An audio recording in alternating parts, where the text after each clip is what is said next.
Welcome everyone to another episode of Extreme Power No Handling, and today we're dealing with a 2014 Infiniti Q50 Rouge. Now it has a 963 horsepower, 4.1 litre V6 and it weighs 3,789 pounds. So yeah, I'm expecting really good things from this because it does have a lot of power. It has all-wheel drive and the handling isn't awful standard, so it might be able to still handle all this power.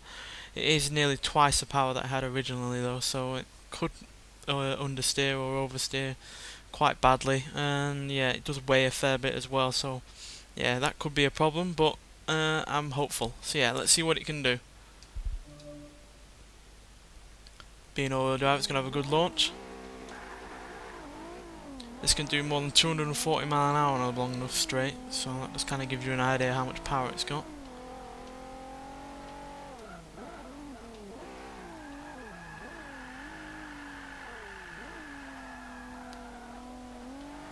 So yeah, even though it does have all-wheel drive, it still struggles a tiny bit with the extra power.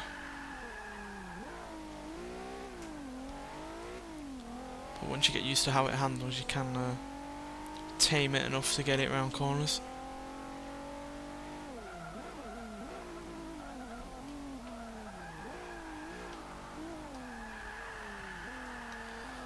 Though it's not entirely easy.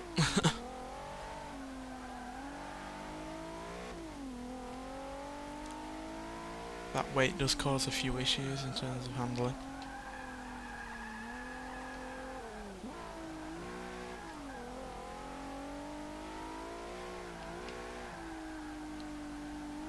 As you can see, even though it does have all that weight, it still doesn't struggle with acceleration.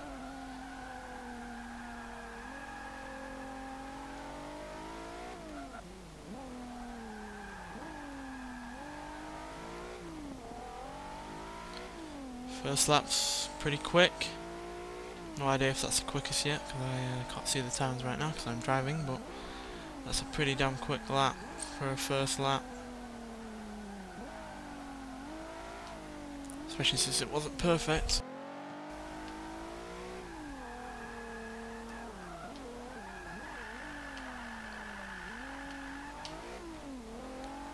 This car kind of responds to brute force and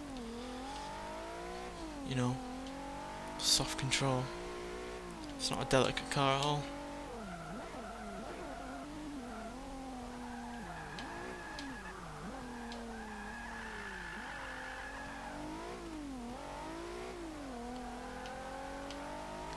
Tyres are screaming in pain from all this power.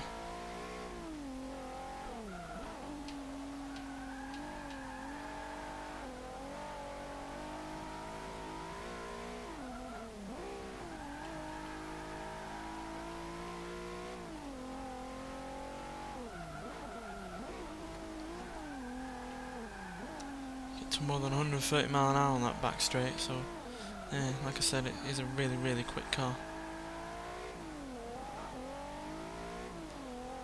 1 minute 21, stupidly quick that is.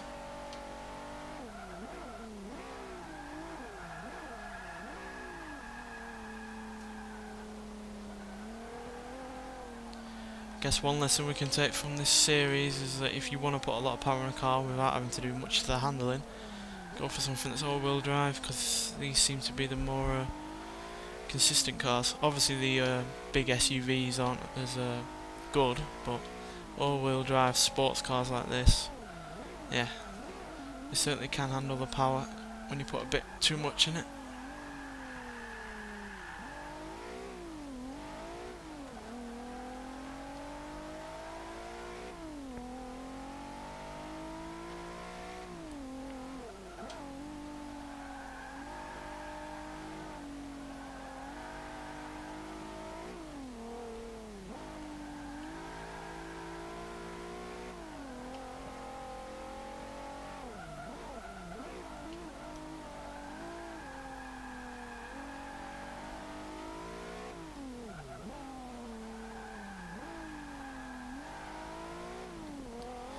And there we go everyone, we now have our fastest car, and it's our first sub 1 minute 20.